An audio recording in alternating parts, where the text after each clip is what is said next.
제가 읽어드릴게요. 내가 하나님 여호와께서 하실 말씀을 들으리니 무릇 그의 백성 그의 성도들에게 화평을 말씀하실 것이라. 그들은 다시 어리석은 대로 돌아가지 말지로다. 아멘. 기도합니다. 하나님 아버지 감사합니다. 수요일 저녁에 우리들을 하나님의 말씀 앞에 서게 해 주시니 감사를 드립니다. 하나님, 우리는 참으로 부족하고 연약하기에 자꾸 옛길로 돌아가려 하고 어리석은 길로 돌아가려고 하는 마음이 있으나 오늘도 주께서 주시는 말씀을 들음으로써 하나님이 기뻐하시는 그곳으로 나아가도록 우리를 인도해 주시옵소서. 감사드리며 예수님의 이름으로 기도합니다. 아멘. 지난 수요일에는 1절부터 7절까지의 말씀을 나누었었죠.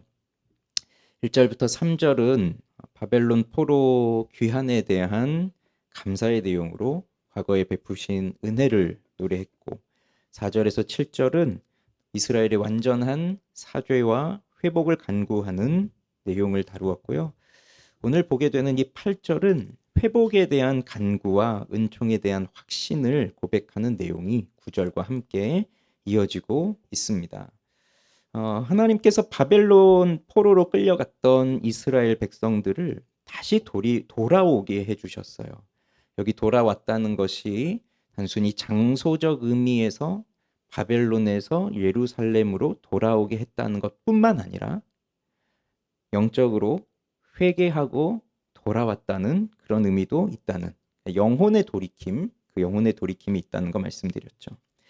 이스라엘 백성들이 하나님 말씀에 불순종해서 죄를 범하여서 결국 약속의 땅에서 쫓겨나게 되고 이방 땅에서 포로로 살고 있었는데 하나님께서 이들을 다시 약속의 땅으로 돌아오게 하신 것은, 이건 하나님의 놀라운 은혜입니다. 하나님께서 범죄한 백성들을 향해서 그 진노를 돌이키신 것이니까 하나님의 큰 은혜예요. 그렇지만 이스라엘 백성들이 다시 또 죄에 빠지게 되고 다시 어리석은 길로 들어가게 되니 그 현재적 고난 속에서 시인은 절박한 심정으로 우리를 돌이켜 달라고 간구하고 있습니다. 그 내용이 이제 지난주에 보았던 내용인데요. 제가 읽어드려 볼게요. 4절에 우리 구원의 하나님이여 우리를 돌이키시고 우리에게 향하신 주의 분노를 거두소서, 이렇게 구하고 있고요. 또 7절에 여호와여 주의 인자하심을 우리에게 보이시며 주의 구원을 우리에게 주소서, 이렇게 간구하고 있습니다. 그러면 이 절박한 심정으로 간구하였던 이 시인의 기도에 대하여 하나님은 어떠한 응답을 주시는가? 그것이 8절의 말씀인데요. 우리 8절을 다 같이 읽어보겠습니다. 8절을 다 함께 읽어보겠습니다. 내가 하나님 여호와께서 하실 말씀을 들으리니 무릇 그의 백성 그의 성도들에게 화평을 말씀하실 것이라. 그들은 다시 어리석은 대로 돌아가지 말지로다. 자, 그러면 절박한 심정으로 기도를 했는데 하나님은 무엇으로 응답을 하셨느냐? 바로 말씀이라는 겁니다. 말씀.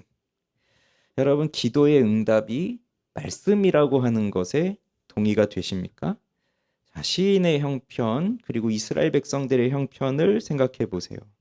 바벨론에서 자유를 얻어서 다시 약속의 땅으로 돌아왔습니다. 이거는 일어날 수 없는 엄청난 일이 일어난 거예요. 이스라엘이 어떻게 자기의 힘으로 바벨론에서 또 페르시아에서 독립을 해서 나라를 다시 세울 수 있겠습니까?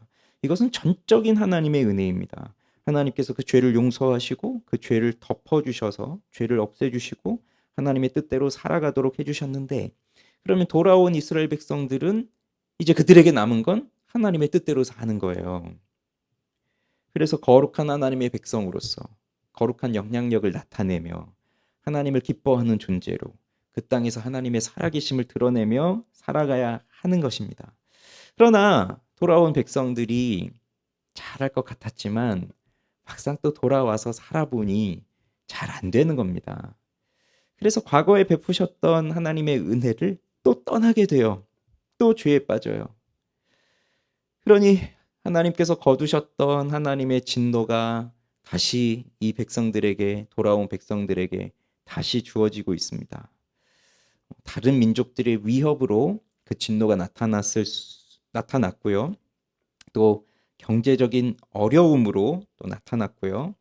성전도 짓다가 말았죠. 성벽도 갖추지 못했죠. 그러니 외세의 압력을 그대로 받아야만 했죠. 공동체적으로도 그런 어려움을 겪고 있었다면 또 개별적으로도 각각의 사람들이 얼마나 많은 어려움을 겪으면서 살아가고 있겠습니까? 그러니 그 모든 것들이 하나님에게서 떠나 다시 그 죄의 길로 나아가고 있는 그 백성들에게 내려지고 있는 하나님의 진노라고 생각해 본다면, 이 시인은, 하나님을 찾고 있는 이 시인은 간절히 기도할 수밖에 없잖아요. 이 고난에서, 이 외세의 압력에서 하나님의 뜻대로 살아가려고 했지만 다른 민족들이 방해를 하는 것으로 인해서, 경제적인 압박으로 인해서, 먹고 사는 문제로 인해서 정말 그 많은 어려움들 속에서 벗어나게 해달라고 하는 것이 절박한 기도의 내용이 되어야 하지 않겠어요? 그리고 그것에 대해서 하나님이 응답을 해주신다면 지금 공격하고 있는 외세의 세력들을 없애주시고, 경제적으로 어려움이 있다면 또 물질적인 축복도 주시고, 만약에 기후가 좋지 않아서 농사가 제대로 되지 않는다면 적절하게 비도 내려주시는 그런 은혜도 필요할 것이고, 여러 가지 일들이 나타나야 되는 건 그게 기도의 응답이잖아요. 그래서 우리는 기도하게 되면 내가 이런 것들이 필요하니까 하나님 나에게 이러한 것들을 주십시오라고 기도를 하고, 그것에 대한 응답은 내가 바라는 것들이 하나하나 이루어지는 것들, 그것을 응답이라고 생각할 겁니다. 그러나 오늘 이 시인의 간구를 보면요, 그러한 기도의 응답을 노래하고 있지 않고요, 오히려 8절에서 내가 하나님 여호와께서 하실 말씀을 들으리니 라고 이렇게 노래를 하고 있으니, 지금 이 절박한 상황에서 그가 정말로 하고 싶은 것은 하나님의 말씀을 듣는 겁니다. 이게 우선이에요. 그래서 지난 시간에도 뭐 잠시 그런 말씀 드린 것 같아요. 하나님의 진노가 가장 커다란 진노로 나타나는 건 하나님이 그냥 내버려 두시는 거. 그래서 뭐 이렇게 살든지 저렇게 살든지, 심지어 너무 잘 돼서 성공하면서 그렇게 살더라도 그냥 내버려 두시는 거. 그게 가장 큰 진노인데, 그 내버려 두신다는 건 다른 말로 하면 잠잠하신 거죠. 하나님이 잠잠히 계시는 거예요. 은혜를 베풀지도 않으시고 그냥 내버려 두시는 거예요. 그러니 하나님이 말씀을 하지 않으신다는 겁니다. 그러니 우리가 하나님의 말씀을 들을 수 있다는 건 이건 놀라운 축복이에요. 그래서 이 시인은 다른 것보다도, 지금 이런 어려움 속에 있을 때 다른 것보다도 하나님의 말씀을 듣겠습니다, 그 말씀을 주십시오, 그 마음이 여기 있는 것이고, 하나님이 그 말씀을 주시니까 기도의 응답이 이루어지고 있는 거예요. 자, 우리는 살면서 하나님과의 관계가 좋지 않을 때를 다 경험해 보셨어요. 하나님과의 관계가 좋지 않으면, 하나님과의 관계가 소원해지면 그때 우리는 기도가 되지 않습니다. 아무리 기도하려고 나와도 기도가 되지 않아요. 그러니까 눈을 감으면 뭐라고 하나님께 말씀을 드려야 되잖아요. 근데 이게 말이 나오질 않아요. 하나님께 뭐라고 드릴 말씀이 없어요. 그리고 뭐라고 말을 해도 한마디 하고는 그냥 말문이 닫혀버리죠. 답답합니다. 기도를 해야 되겠는데 기도가 안 돼요. 그런데 더 답답한 것이 뭔지 아세요? 말씀이 들리지 않는다는 거예요.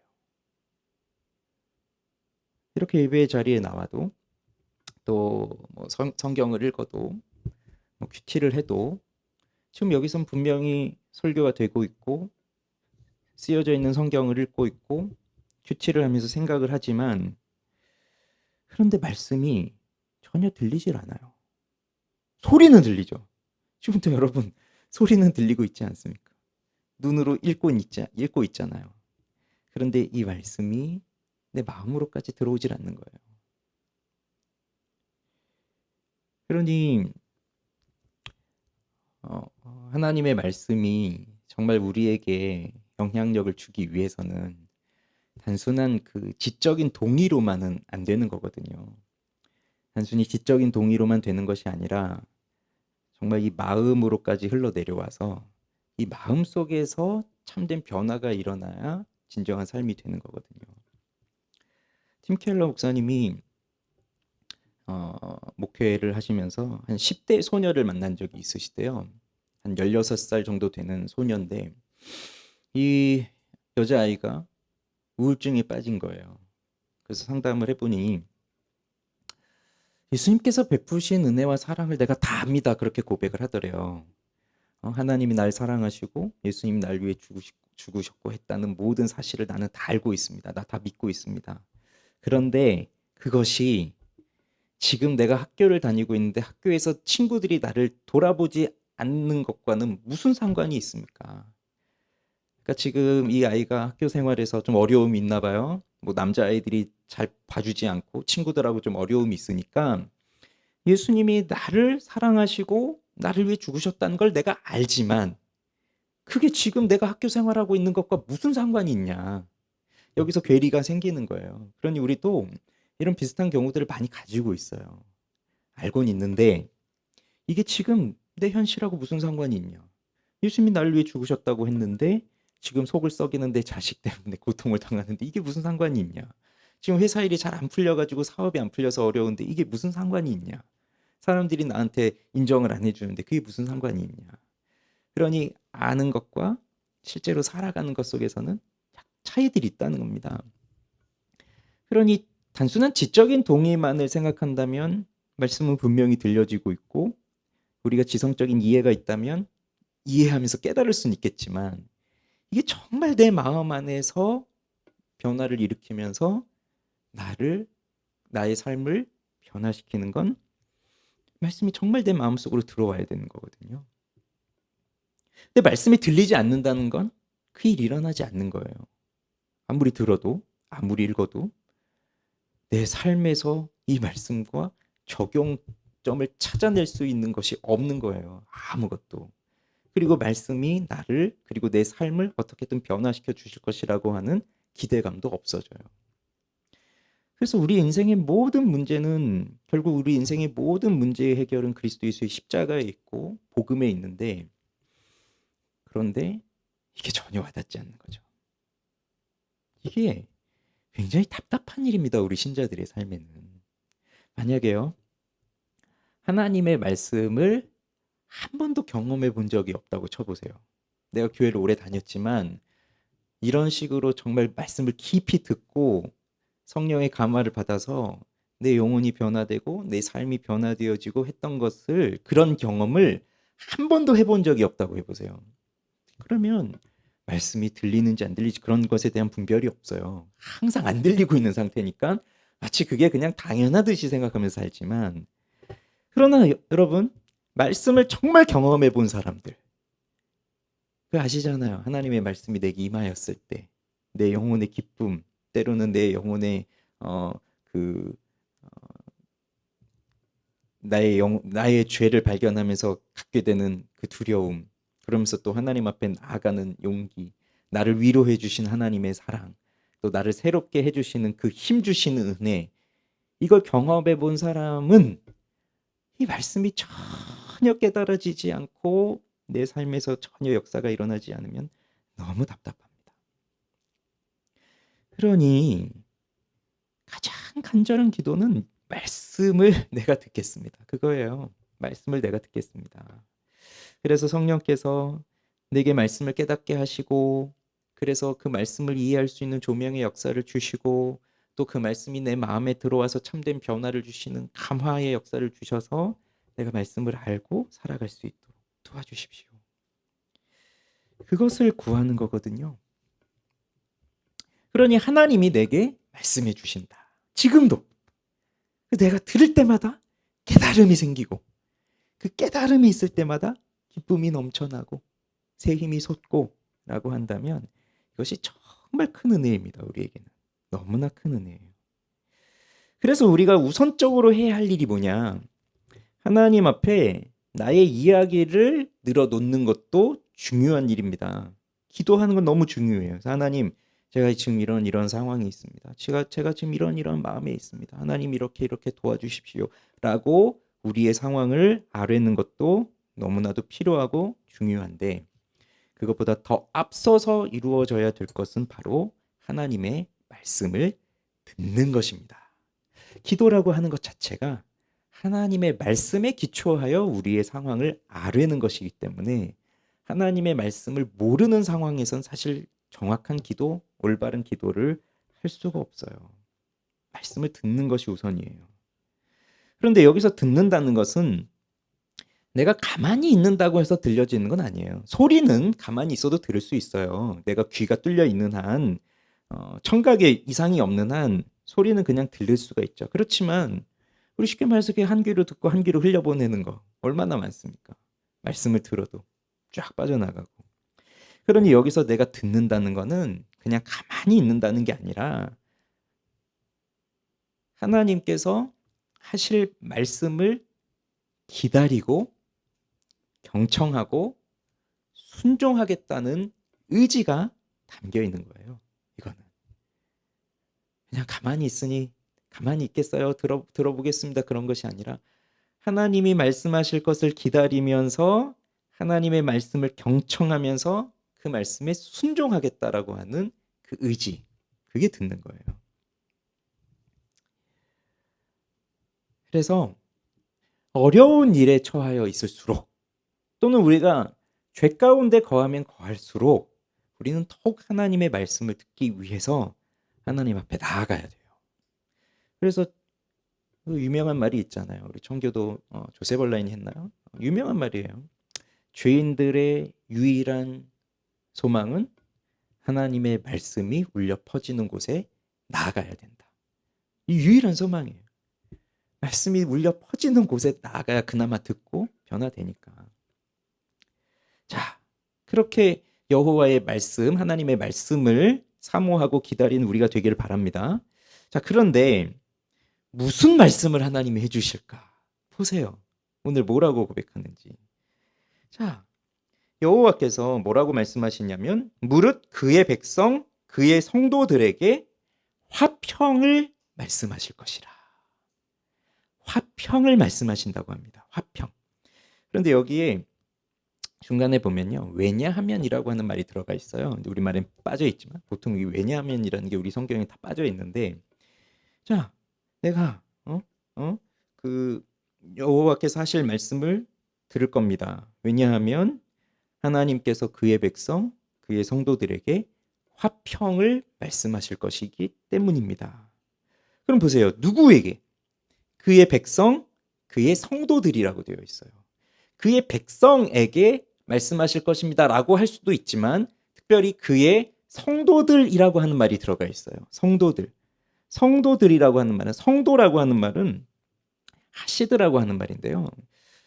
여러분 헤세드라는 말 많이 들어보셨잖아요. 헤세드, 하시드, 헤세드 비슷하죠. 같은 어원에서 오는 거예요. 하사드라고 하는 그 어원에서 오는데, 헤세드 사랑, 인자함, 그거잖아요. 그럼 이 하시드도 뭐냐면 사실 하나님의 헤세드를 입은 사람들입니다. 하나님의 사랑을 입은 사람들이에요. 그래서 구별된 자들이에요. 이 하시드는.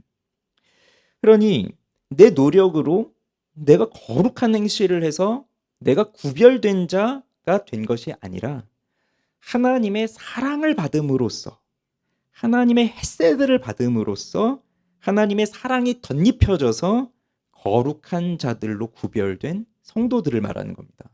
지금 하나님의 백성들은 이렇게 하나님의 사랑을 받아서 구별된 자들이에요. 우리는 그런 사람들이에요.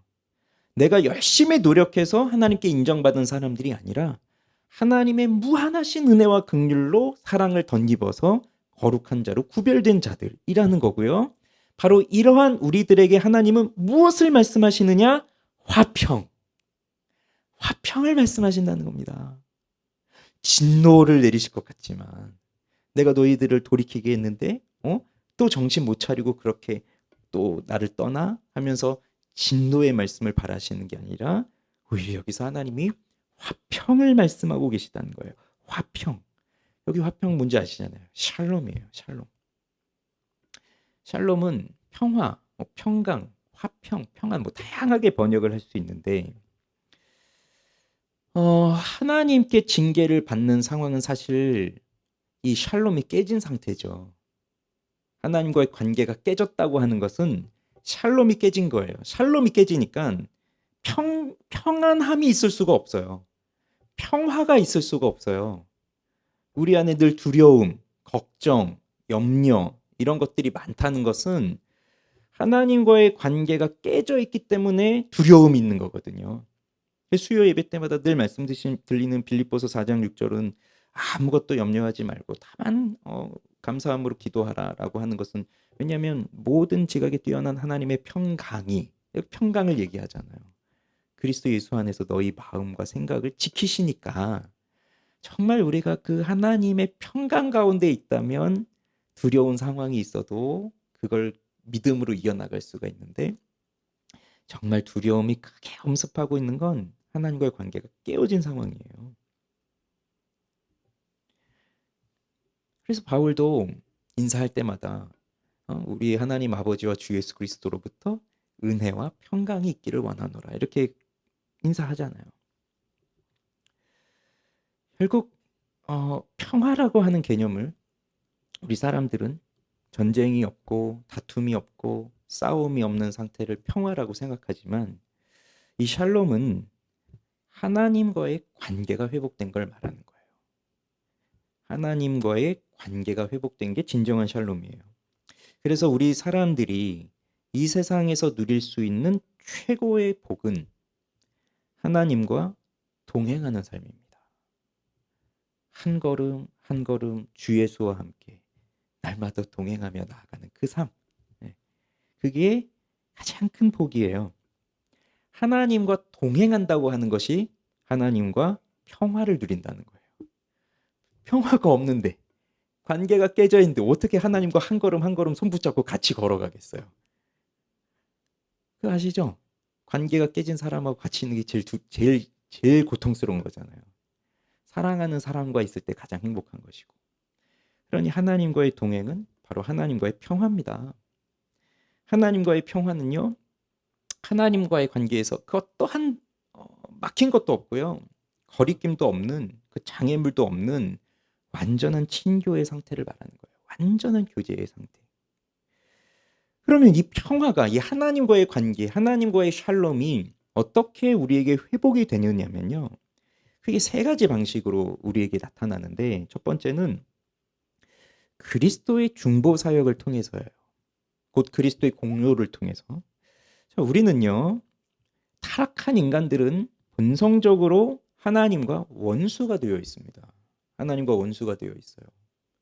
어느 탈북민의 이야기를 들어보니까 그냥 나면서부터 저 남조선 사람들은 아주 원수들로 이렇게 각인이 되어 있으니 그냥 남한 사람들 생각하면 그냥 원수라고 생각하고 이렇게 적대적 감정을 가졌는데 한국 드라마를 자꾸 보다 보니까 그게 좀 풀리고 남한 사람들을 직접 만나서 하는 얘기들을 들어보니까 드라마에서 나온 거랑 똑같아서 적대감이 사라졌대요. 근데 이제 그러지 않았으면 그냥 나면서부터 그 뿌리 깊은 적대감으로 원수지간으로 살잖아요. 죄인들이 그래요. 하나님과의 관계에 대해서는 배우지 않아도 적대적 관계를 가지고 있어요. 그러니 하나님을 미워하고 또 다른 사람들을 미워하며 살아갈 수밖에 없는 그 적대적 성향을 갖고 태어난 사람들이 어떻게 하나님과의 화평을 이룰 수 있겠어요? 거기에 예수 그리스도께서 우리를 위해서 십자가에 못 박혀 죽으심으로 우리 예수 그리스도께서 이루신 그 중보 사역을 통해서 적대적인 관계를 갖고 있는 우리 그리고 죄인들을 향하여 품고 계신 하나님의 진노 그 사이를 이어주심으로써 중보해 주심으로써 그 그리스도의 공로를 통하여 하나님과 우리가 화평을 이룰 수 있는 그 길이 놓여지고요. 그런데 이것이 어떻게 우리에게 정말로 그 일이 이루어지느냐? 이건 성령의 역사를 통해서예요. 성령께서 그 그리스도께서 이루신 그 일을 기초로 하여 우리 한 사람 한 사람들의 마음속에 성령께서 역사하심으로써 이제 죄인이었지만 하나님을 향한 적대감을 가지고 있었지만 말씀의 빛이 들어옴으로써 내가 죄인이라고 하는 것을 깨닫고 하나님 앞에 회개하고 죄를 사랑하는 마음을 버리고 하나님 앞에 나아가게 하심으로써 예수님께서 이루신 그 일이 이제 정말 내 속에서 일어나게 되는 거죠. 그리고 세 번째로는 이게 정말로 적용이 돼야 되는 겁니다. 내 안에서. 그것은 곧 우리의 믿음을 통하여 일어나는 일이에요. 그래서 그리스도께서 우리를 위해 죽으시고 성령께서 우리 안에 역사하시고 그러면 우리는 그 하나님의 은혜로 성령의 은혜로 회개하고 예수를 믿음으로써 이 하나님과의 관계가 회복이 되면서 참된 샬롬을 누리게 됩니다. 죄로 인해서 고난을 받고 있는 이 성도들은 어떤 면에서 보면 하나님과의 평화가 깨어진 상태라고 볼 수가 있고 하나님과 동행하고 있는 삶이 안 되고 있는 상태라고 볼 수 있는데 그 상황에서 하나님께서는 그의 백성들, 그의 성도들을 향하여 화평을 말씀하고 화평을 약속하고 계시니 하나님은 그 약속을 반드시 지키시잖아요. 그러니 하나님께서 우리들을 향하여 하시는 이 화평의 말씀은 반드시 이루어지는 하나님의 약속이다. 그러니 이것이 소망입니다. 그래서 곤고함 가운데, 고난 가운데, 어려움 가운데, 염려 가운데 있는 사람이 들어야 할 하나님의 말씀은 하나님이 주시는 화평의 소식이에요. 평화의 소식. 비록 내가 죄를 범했다 할지라도 하나님께 돌아오는 이 회개를 통하여서 하나님과의 평화가 회복되고 그 평화를 유지하는 것도 하나님의 말씀에 순종하면서 살아갈 때 이루어지는 겁니다. 그래서 이 평화는 번영의 의미도 있어요. 샬롬은 열매를 맺게 되어 있습니다. 열매를 많이 맺는 것이 또 샬롬이에요. 그런데 이 열매를 맺으려면 중요한 것이 하나님이 말씀하시고 하나님이 명하신 그 자리에 있을 때 그때 샬롬이 이루어집니다. 그래서요, 여러분, 화평은 이 평화는요, 이 샬롬은요, 하나님의 말씀을 듣고 우리가 있어야 할 그 자리에 있을 때 그때 화평이 있는 겁니다. 하나님의 말씀이 있는 그 자리에 내가 있어야 되는데 자꾸 우리는 거기서 떠나려고 하거든요. 떠나려고 할 때 마음은 흔들리고 깨지고 불안이 찾아와요. 하나님의 말씀이 있는 그 자리, 하나님이 나에게 명하신 그 자리 너 여기에 있어라 하는 그 자리에 있을 때 때로는 답답할 수도 있고요. 언제 여기서 내가 벗어날 수 있을까 하는 그런 염려들도 있을 수 있지만 그 자리에 있을 때 진짜 평안이 있는 거예요. 그래서 하나님은 우리와의 관계를 그렇게 회복시켜 가십니다. 구약시대에는 하나님과의 관계가 깨지면 그 관계를 회복하기 위해서 제사를 드렸잖아요. 대표적으로 번제를 드리는데 하나님께 헌신의 의미가 담겨져 있거든요. 그럼 빈손으로 오지 않고 제물을 가지고 나와요. 보통 1년 된 흠없는 순양을 가지고 오죠. 번제 때 드리는 제물은 가장 엄격한 제물입니다. 그리고 그거는요, 가장 값비싼 거예요. 1년 된 순양, 흠없는 거. 가장 값비싸고 가장 귀한 거예요. 그러나 없는 사람도 있잖아요. 양이 없는 사람도 있잖아요. 가난한 사람들. 그럼 아무리 하나님 앞에 나와서 제사를 드리고 하나님께 나를 헌신하여 드리고 하고 싶어도 양이 없는데 우리 집에. 그런 사람들을 위해서 하나님은 비둘기를 드리도록 했어요. 양이 아니어도. 그런 것을 본다면 하나님이 중요하게 여기시는 것은 재물의 크기가 아니라는 거죠. 정말 하나님 앞에 관계를 회복하기 위해서 진실한 마음으로 나아오는 사람들의 제사를 받아주시니까 하나님의 관심은 우리와 관계를 회복시키는 것에 있어요. 그게 아니고 큰 재물을 원한다면 무조건 큰 걸 가지고 오라고 하겠죠. 어떤 희생을 치러서라도 큰 걸 가져오라고 하시겠죠. 그러나 우리와의 관계를 회복시키시는 것이 목적이니까 가난한 자들에게는 작은 재물도 허용해 주신 겁니다. 그러면 이렇게 하나님과의 평화를 누리는 사람들은요, 내적인 평강이 마음속에 있어요. 내적인 평강. 그러면 내 마음이 평안하니까 자연스럽게 내 외부적인 평화도 찾아와요. 그런데 이 내적인 평강은 즉 하나님을 기뻐하는 것입니다. 하나님을 기뻐하는 것. 이 기쁨은 그냥 뭐 웃고 즐기고 뭐 춤추고 그러는 게 아니라 하나님을 기뻐한다는 것은 곧 하나님의 영광을 나타낸다는 거거든요. 그래서 우리가 하나님 안에서 하나님께 가장 만족할 때 하나님도 가장 큰 영광을 받으신다고 하는 그 존 파이퍼의 말처럼 이것이 우리 인생의 본분이거든요. 그러니까 그게 하나님을 기뻐한다는 거예요. 내가 하나님을 갈망합니다. 하나님이 정말 기쁩니다. 하나님 너무 좋습니다. 그리고 하나님 정말 나에게 모든 것을 만족스럽게 주십니다 할 때 그때 하나님도 가장 큰 영광을 받으신다는 거죠. 그래서 18세기 위대한 설교자 조지 휘필드가 이런 말을 합니다. 하나님의 크신 사랑과 하나님의 큰 인격으로 인해서 하나님과 친밀한 교제를 누리는 사람은 정말 그 달콤함이 강물과 같이 흘러서 밤잠을 이룰 수가 없다. 하나님의 말씀으로 그런 경험들 해보신 적 있으세요? 말씀을 듣고 말씀을 깨닫고 말씀을 경험했더니 밤잠을 못 이루는. 오늘 말씀 듣고 딱 돌아갔는데 자려고 누웠는데 잠이 안 오는 거예요. 하나님의 그 말씀의 풍성함으로. 네. 염려 때문에 내일 일어나면 내일 일은 어떡하지 뭐 그런 염려 때문에 잠이 안 오는 게 아니라 하나님 말씀을 맛본 그 은혜가 너무 커서 잠이 오지 않는 그런 것들이 하나님과의 평화를 누리고 있는 사람들의 특징이에요. 이런 것들이 이런 삶이 우리 속에서 또 많이 일어나면 좋겠습니다. 그런데 자 오늘 이 8절의 마지막 부분을 한번 보십시오. 뭐라고 말하고 있냐면 그들은 다시 어리석은 대로 돌아가지 말지로다 라고 하고 있습니다. 그들은 누구겠어요? 하나님이 화평을 말씀하시는 하나님의 백성들, 하나님의 성도들일 거잖아요. 이 성도들로 하여금 다시 어리석은 대로 돌아가지 말지로다라고 말합니다. 그러면 이 성도들은요, 지금 하나님으로 인해서 돌아온 자들이에요. 그리고 그 성도들의 목적지는 하나님이 말씀하신 그 자리에 있는 것이잖아요.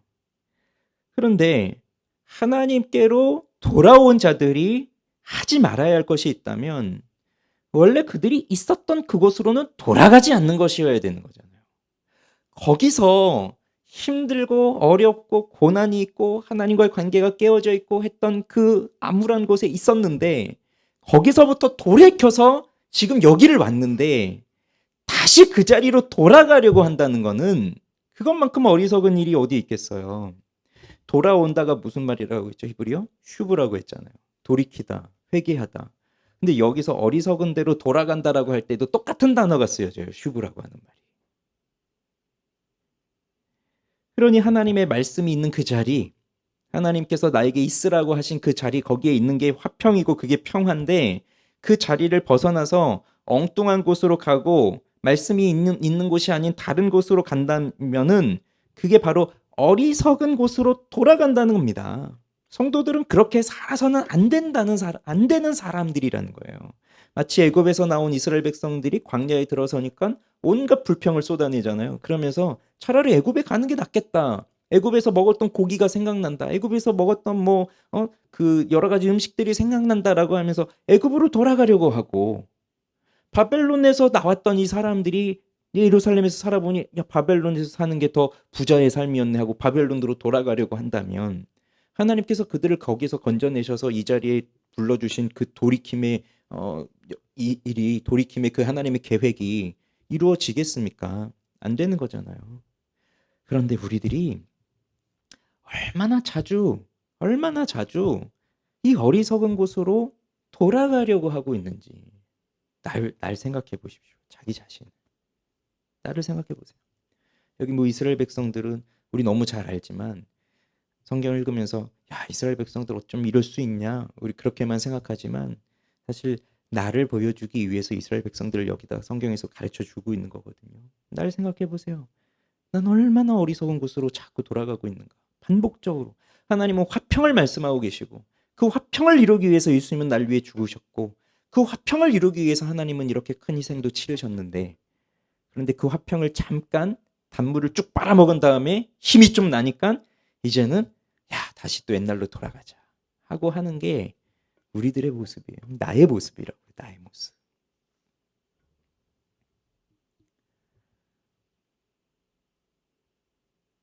평화가 깨지는 건 결국 죄에 있어요. 하나님과의 관계가 깨지는 건 결국 죄에 있어요. 그 하나님과의 관계가 깨지고 평화가 깨지면 우리 성도들은 마치 날개 부러진 새와도 같습니다. 그렇기 때문에 우리는 참회하고 회개하고 하나님께 돌이키고 회개하는 것이 필요합니다. 이스라엘 백성들은 왜 이 어리석은 대로 자꾸 돌아가려고 할까요?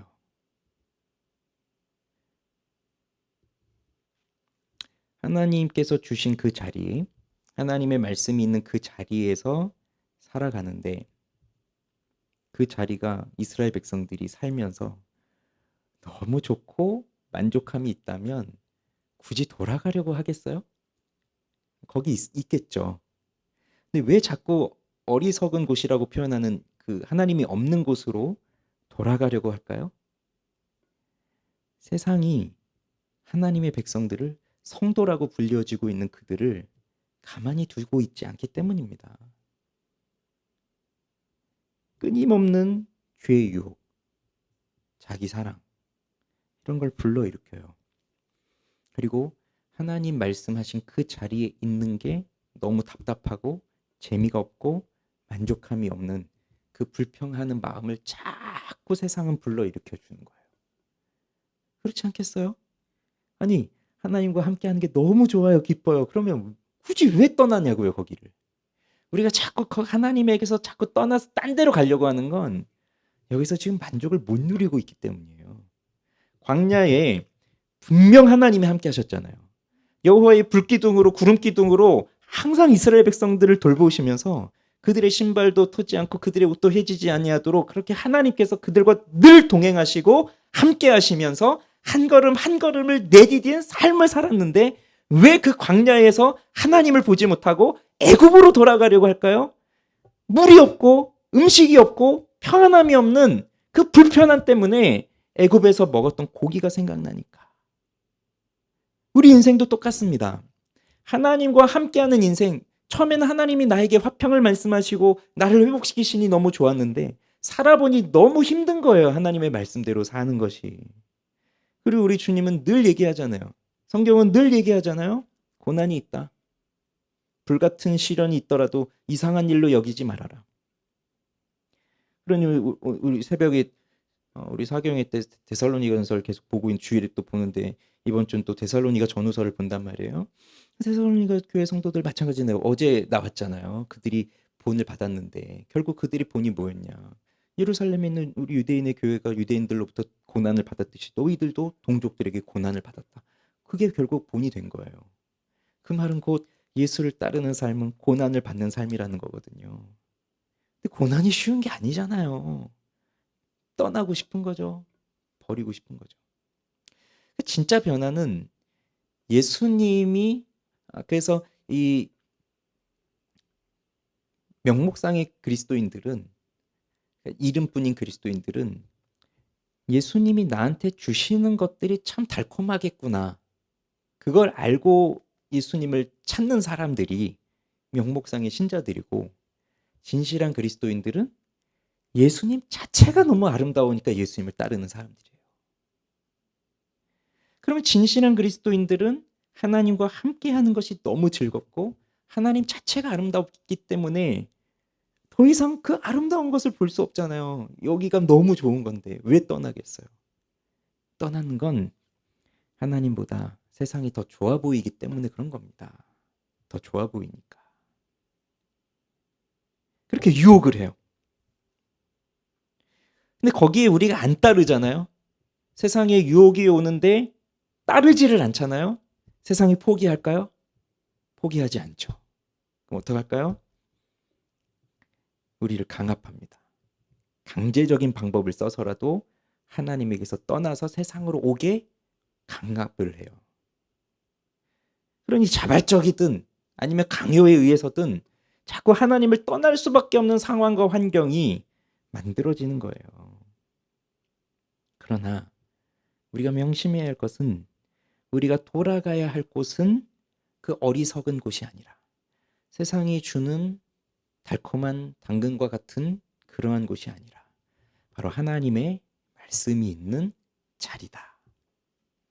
그래서 우리 지난주에 주일날 보았던 말씀처럼 데살로니가 교회 성도들이 어떻게 우상을 버리고 하나님께로 돌아와서 참되고 살아계신 하나님을 섬기는지, 우리 주 예수 그리스도께서 강림하실 날을 어떻게 기다리는지, 그게 바로 돌아온 사람들의 모습이에요. 회심한 사람들의 삶의 특징이에요. 그러니 우리는 어리석은 곳으로 다시 돌아가면 안 되는 것입니다. 자, 말씀을 맺을게요. 우리는 하나님의 말씀을 듣는 태도가 어떠합니까? 어떤 생각으로 하나님 말씀 듣습니까? 오늘 이 시인의 모습처럼, 그리고 그 공동체가 처해 있는 상황처럼 하나님이 우리에게 큰 은혜 주셨지만 또 그 은혜를 잊어버리고 자꾸 또 딴 길로 가고 있고, 그래서 또 고난을 당하고 있고 어려움을 당하고 있고 때론 하나님의 징계를 당하고 있는 것과 같은 그런 상황에 놓여 있을 때 우리는 그때 하나님의 말씀을 듣는 태도를 정말 가지고 있습니까? 정말 하나님의 말씀으로 사로잡힌 삶을 살아가고 있습니까? 우리의 말씀 앞에 서 있는 자세를 한번 생각을 해보시고, 정말 우리에게 회복되어야 할 것은 말씀해 주십시오. 듣겠습니다.